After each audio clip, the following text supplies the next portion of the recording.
Welcome to the Zweig Letter Podcast, putting architectural, engineering, planning, and environmental consulting experts straight talk in your ear. These podcasts deliver great interviews with industry leaders and Zweig Group's 3 decades of invaluable research, leadership, management, marketing, client, and HR advice directly to you, free of charge.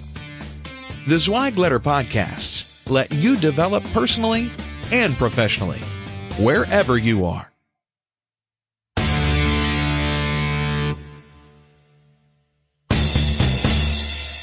Hey folks, this is Randy Wilburn with the Zweig Letter Podcast. I am here today with the second part of our Market Sector Madness podcast recording with Will Schnier. Will Schnier is the CEO of Big Red Dog, and Will and I had a chance to talk right before Thanksgiving and discuss a number of factors involved with the market sector approach to running a design firm as opposed to a geographic location-based design firm approach. And so Will had some amazing insight and some really good feedback on what he has experienced at Big Red Dog and shared it with us over these last 2 episodes. So here's part 2 of that conversation.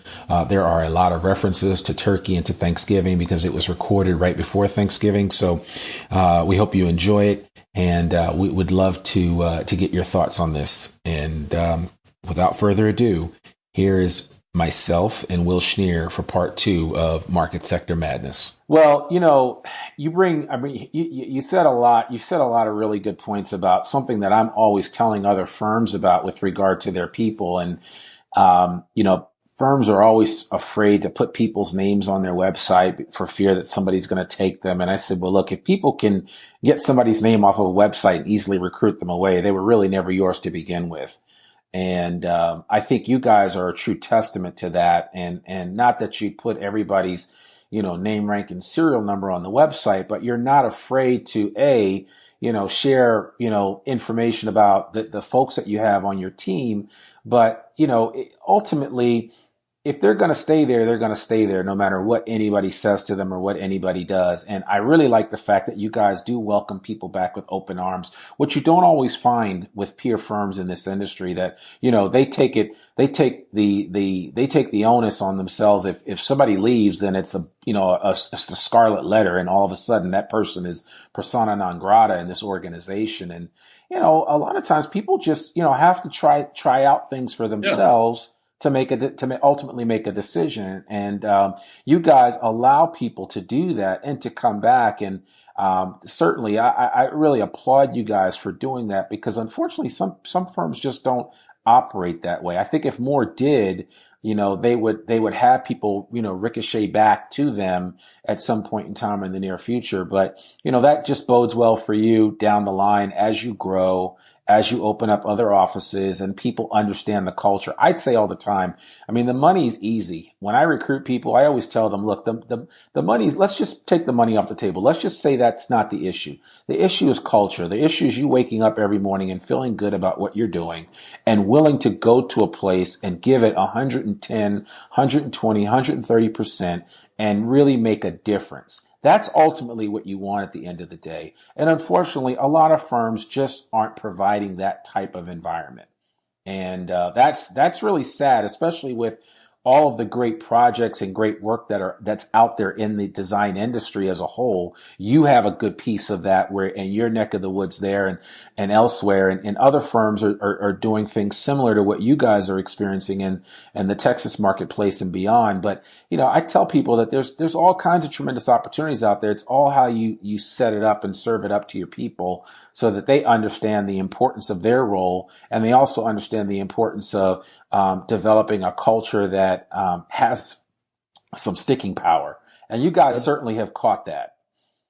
And, you also hear about firms, unfortunately, who don't want their, 15, 20, 30-year guys to be going to industry events and networking events because they're worried they're going to get poached. Are you kidding me? Yeah. So you're going to send the president and a business development person to every single event and let them do all of the work? And what happens if they get hit by a bus tomorrow?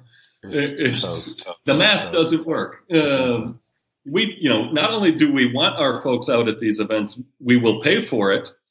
And, when, Vito Trupiano in our office goes to a real estate council event, he never just says, I'm Vito. He says, I'm Vito with Big Red Dog. And he mentions two brands. He mentions his own personal brand that he gets to take with him wherever he goes. And he mentions Big Red Dog. So the company benefits also.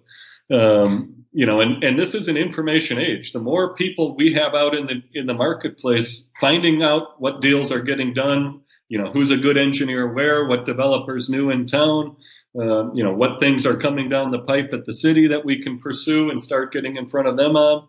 The more tentacles we have collecting that information, the more powerful we are as an organization, and the better position we are in to leverage that information. And that, that all goes with the people aspect of the business. The whole, someone wants to resign, their persona non grata, walk them out the door. Your people see that. And that's a reflection more on, the leadership of the company than the person who just got walked out the door and decided to pursue another job. Right. And, if they can treat one person like that, why not the other? Why not me? Yeah. And so that, that's not really going to work. And those people were in your company and they were in your office and they have friends there. And you don't think they're going to talk about it and say, you're not going to believe how this went down when I tried to resign. He's going to tell one buddy that night, and the next morning, the whole team in the office is going to know the same story. So it's just best to do it as transparent, and as clear as possible. And if someone works hard for you and someone honestly thinks they have a better opportunity and they, come to you with their hat in hand and resign, you got to congratulate them and thank them, and transition the work for the benefit of the client. And then ultimately you got to tell them on the way out the door that, don't hesitate to come back. All Right. It takes is a phone call or a text message to me and you can be in here on Monday. Yeah.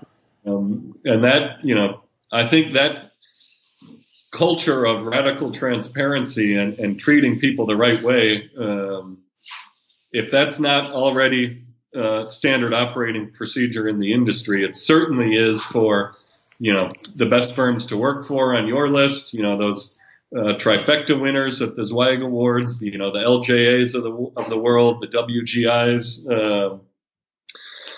those type of firms. Big Red Dog was on that list, so we're certainly not even, close to the scale of an LJA or a WGI, who are wonderful firms. But partly they're wonderful firms because of their culture and the way they treat their people. Yeah. I'm sure they would, second the things that we're talking about. You don't win these kind of awards and have this kind of growth by not having a transparent meritocracy, so to speak, and treating people right. You don't grow by treating people poorly. And those trifecta firms are doing something right. And the reason they're leading the pack in a lot of those, award rankings. Yeah, absolutely. Yeah. That's exactly the case. And I was thinking about LJA and WGI as you mentioned that. And, you guys are along that line, obviously, like you said, just not the same size, but you're getting there, and everybody starts somewhere. And so, I think it's just important for people to understand what their options are and what's out there available to them, especially in this industry. And so I think the young people are going to see the type of environment and opportunity that you create for them, and that they will certainly gravitate towards that. So I would encourage you to keep that up, because I don't think that this industry is going to get any easier to recruit for in the next 3 to 5 years. I think there is a coming reckoning that's going to happen, and some firms are going to be on the receiving end of that, and some firms are going to be from a good standpoint, and some firms are really going to see things kind of dry up for them when it comes to recruiting really top quality people. Because the industry's changing, and the mindset of this new generation of engineers and architects is changing as well. And they're starting to ask for different things that we just never heard of before. And so this idea of going out and working at one firm for the next 15 or 20 years, that's changing. And you're not going to see it as much as you saw it with the last generation. People are just going to be looking for other opportunities. And when you can be nimble the way Big Red Dog is, I think you open yourself up to a lot of opportunities from a talent acquisition standpoint. That, you know, Randy, our fathers, I know the term wasn't around then, but the gig economy, right. The concept of the gig economy would have scared the crap out of our fathers. Oh, absolutely. Absolutely. No access to information, no access to sources of work. You know, a lifelong career with one employer was, you know, a product of that era. Right. This concept of the gig economy scares, you know, sub 30 something zero. Yeah. Actually gets their blood flowing. And with that means they're going to have wandering eyes. But it also means that they're going to be able to evaluate opportunities critically enough to know which one's the best for them long term. And that may, you know, what's best for someone long term may change. One of my best project managers on our team that I work with left the industry for 7 years to be a professional photographer. And just re-entered the industry 3 years ago and joined our team and is now one of our star performers. But, wow. You know, that's going to be increasingly more common. And, you know, having a market structure and 6 offices in Texas, the other thing that allows us to do, people have family changes. They want to change where they live. Well, with 6 offices across a very big state in Texas, we allow people to move offices, no questions asked, and stay on the same team. Okay. And we've had half a dozen just in the last 6, like one a month for the last 6 months. I think we've sent 3 people from Austin to San Antonio. We've moved 2 from San Antonio back to Austin. We moved a couple from Austin to Houston. We moved 1 from Houston back to Austin. You know, that ability to move within geographic offices and for a team member to be able to explore another place to live, a different culture. You know, you've been to all the major cities where we have offices. The culture in Dallas is starkly different from Houston, is totally different from Austin, is different from San Antonio. To be able to experience those and stay with the same company, know your teammates, know your clients, know what projects you're working on, be able to make that life move without a professional change, you know, really takes some of the stress off of you know, that you know, that ability to move, you know, from office to office. You know, that someone who moves from Austin to Houston doesn't need to quit their job, look for a new job, you know, do all that, you know, backdoor interviewing while you're trying to keep your last job. Right. It removes that part of the stress. We trained you. We don't care where you're sitting. Remember, it's the market structure. You know, I have found, you know, as the CEO, I'm in every office quite frequently. That same ability to hop around the offices now exists at every level of the company, to a lesser extent, you know, more permanent extent. But, you know, someone who lives between Austin and San Antonio could spend 2 days a week in Austin and 3 in San Antonio and work out of both locations on the same team. It's, you know, the offices in the company are set up that way now. Yeah, that's, you know, and that's amazing. That's unheard of. And you know, I used to do a lot of work for a firm that you used to work for, Carter and Burgess. And back in the 90s, outside of the leader of a company or of a particular office or of a group, that was like unheard of. You would never see that with your mainline engineers and architects and, you know, entry level folks. They just did not have that kind of flexibility, you know, 20 years ago in this industry. And even still today, some firms don't allow that. And so just to have that is huge. 2 years ago, we didn't have that. I mean, we started seeing people asking and realized we need to make this an open door thing. And yeah. You don't have to ask. You can just tell us, I want to move to the San Antonio office in 90 days, and you're there. Yeah, you know? That's you it. You don't have to get new healthcare paperwork. You know, you don't have to get new direct deposit paperwork, nothing. Yeah. Just pick up your desk on Friday, and it'll be ready for you on Monday in the new location. That's awesome. It's great. That's awesome. So, well, listen, I mean, with that information, and we talked a little bit about the gig economy, I'd be curious to get your take on what you see in the tea leaves for 2018 as we kind of round out this conversation. What are your thoughts for what's going to happen, both for Big Red Dog, but also at a larger level for the industry? I think the big word is consolidation for me. I think you're going to see a lot more merger and acquisition activity. The work is not difficult to find right now, and I don't want to seem overly optimistic about the economy because one wrong tweet by @POTUS could derail the whole thing. Yeah. And the whole stability of the Middle East is in question, and the Korean Peninsula. We have tax reform and immigration up in the air, but assuming nothing happens, Right. You remain in gridlock and nothing changes and it remains as is. I think you're going to continue to see, population growth, low unemployment in Texas. We've got record population growth, record low unemployment. So layer on those two things. Texas is 1/6 of the United States GDP right now. And American universities are graduating fewer engineers. Cities and counties and states are enacting more stringent legislation and ordinances every day that makes our job as engineers tougher. Budgets are getting more constrained, more creative. You see a lot of public-private partnerships doing transportation work right now. The work is there. The talent is not. And the only way, short of fixing an immigration system, which I don't anticipate will happen in the next decade, frankly, is going to be through consolidation and technology.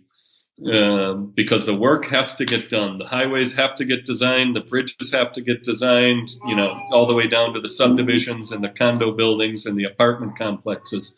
They have to get designed by a professional engineer. And there's so much work and so few people to do it that it's going to be addressed through consolidation, M&A activity, and technology. And unfortunately, that's the way it's going to be. Who's best to bring these new technologies into our firm? It's the under 30 set. It's that millennial set that's grown up with email and grown up with the internet, and technology doesn't scare them. So that's only one prong. But you already see it with consolidation everywhere. What are there? Half a dozen deals announced every week in this industry alone? It seems like it, yeah, and it continues to grow. And like I said, we closed on one last week that we're going to announce the Monday after Thanksgiving, and we've got several more, in the pipeline that we're looking at.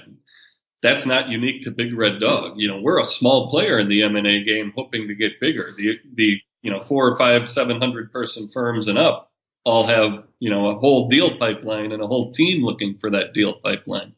And you can justify a lot of it through the need for, acquisition talent. The need to get the talent, period, will drive some of this acquisition activity. What the jargon is acqui-hire. Acqui-hire. I like that. The people. Just to service the clients you have, not necessarily the clients in the firm you're buying. So it's, I think you're going to see that as the two defining trends in 2018, assuming the economy stays strong.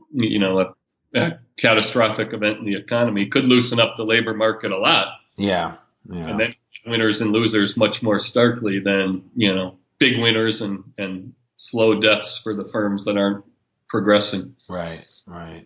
No, that makes perfect sense. And I agree with you wholeheartedly. It certainly doesn't make our job as recruiters any easier. I just think that people just need to be a lot more creative about how they approach individuals. And you have to have something worthwhile to approach them about. It's not the, I've just got a new opportunity for you. It's something you should consider. But the approach has to be a lot different. And our approach has drastically changed from the way that we recruited in the past. And so, whether you're recruiting or whether you're just doing business development, you've got to be thinking of things from a different perspective, and you've got to take a different tact and approach to it, because times are changing. And, if you don't change with them, you will become increasingly irrelevant.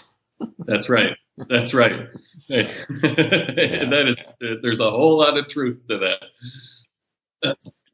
as engineers, architects are a little better than engineers in terms of adapting to change and adapting to technology. But engineers are risk averse. They don't want to be, in a leading position. They want to be perhaps a not late adopter, but, not an early adopter either. Right. Certainly on the cutting edge. And, one of the firms that I respect a lot, I won't say their name so that the listeners don't beat a path to their door and raise the price. But, one of the firms I admire a lot has done a whole lot in virtual reality site visits and virtual reality site tours and building tours.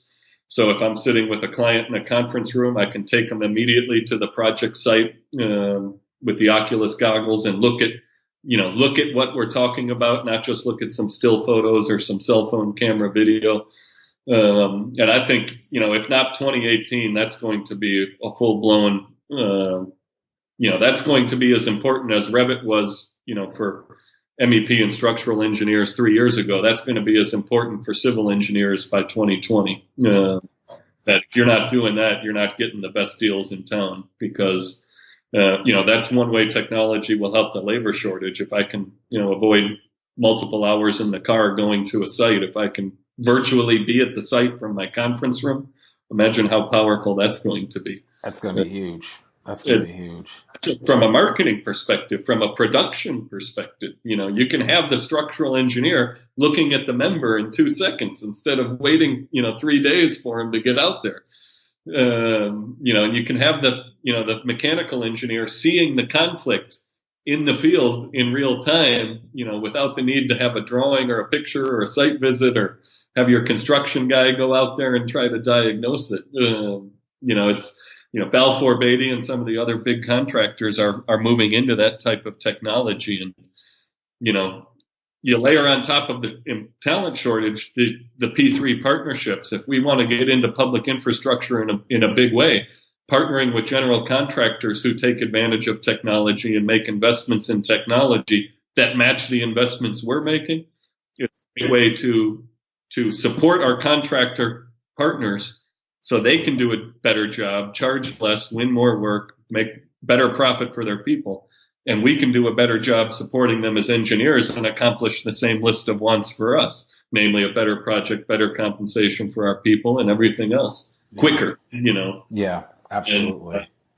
And, that's something I'm really excited about. I think we're going to have, VR consults, get your man Sanjay. Do you feel like you're cheating on Sanjay today here? I thought the next pod would have Sanjay. Yeah, I need to get him out here. I try to podcast with a contractor. Yeah, I try to expose him as much as possible to different things. And lately we've done a number of episodes where he and I have talked, and certainly I need to get him on I have to figure out how I can do that with this Skype.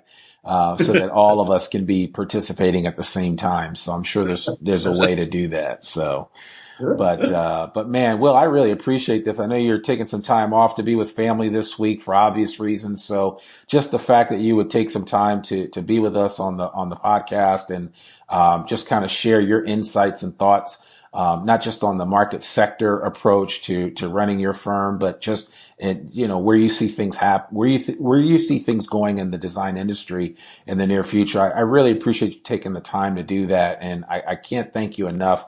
Not only that you guys are a friend of this firm and we work together, obviously, but just for what you're doing and kind of setting the standard in the industry, because I think a lot of firms could learn from what Big Red Dog is doing. And I think that a lot of firms will learn in the very near future. They won't even have to worry about reading it in a textbook because they'll be able to see it on Instagram and they'll be able to see it on Facebook Live and listening to this podcast to kind of see what you guys are doing differently, because we don't have to wait for things to be memorialized and written in stone before we understand exactly what's happening. We can actually see it right in front of our own eyes. So that's pretty exciting. And Mark has been talking about this in the TZL for 20 years. I don't know that we're doing anything that Mark hasn't written about on his blog that was, in the Management A to Zweig book. That 3-inch thick book sits on everyone's desk in our office. And, right.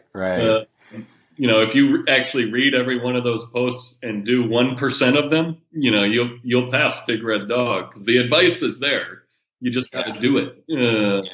So, I've always been an admirer of Mark's business theory as it relates to the industry, and being able to work with your team on that has been very rewarding. I've got the Bible here. I've got it right here for everybody's edification, so they could see it. So this is an amazing book, and it's definitely worth getting. Thank you for that. That was an unpaid sponsor for the management from A to Zweig. I've always said I always say this in jest, but I'm kind of serious. If there was some way we could hack into Mark's brain and just take out all of his knowledge over the 38, 39 years that he's been in the design industry, and like you said, if you just do 1, 2, 3% of that, you will have a level of success that few firms will ever scratch the surface of, just because there's so much good information. And that's not to tout our own horns, but I mean, this guy has forgotten more than most people will know. So, certainly is helpful. And you guys are a living testament to that with your success and the advice that you've taken from him and used it to grow. So I certainly applaud you for that. And again, thank you so much for coming on the podcast. And I really appreciate it. And tell the little guy we appreciate him being on the podcast as well. So we like I said, we are a family friendly podcast, so we take all comers. So it's all good. Good. Well, thank you for having me and the whole crew. Happy Thanksgiving to the whole crew there in Fayetteville and where you may be dispersed this holiday week. And congratulations on a great 2017 for you guys. And thanks for letting us be a part of your success too. Absolutely. Yeah, I appreciate that. Well, folks, we have changed the game when it comes to offering you a free copy of the Zweig Letter. Now we are just giving you a free annual digital subscription to the Zweig Letter. That's right. You heard it. Free. Just visit zweiggroup.com and sign up. No special links or landing pages or anything required for you to sign up and get this free digital subscription. Our gift to you is a free weekly copy of the best newsletter in the design industry. And if you'd like to sign up your whole company for free, just email us and we'll take care of the rest. As a reminder, all Zweig Group media programs like this one are available in both podcast and in some cases video format, free for download on iTunes, Stitcher, SoundCloud, and YouTube, just to name a few places. A link to all of this information, including contact information for our guest, Will be in our show notes. And we'd love it if you'd go to iTunes or wherever you tune into the show and give us a 5-star rating and share this link with a friend. Remember, sharing is caring. I'm Randy Wilburn, and you've been listening to Zweig Group Media, part of Zweig Group. Remember, we exist to make you more successful. Bye for now.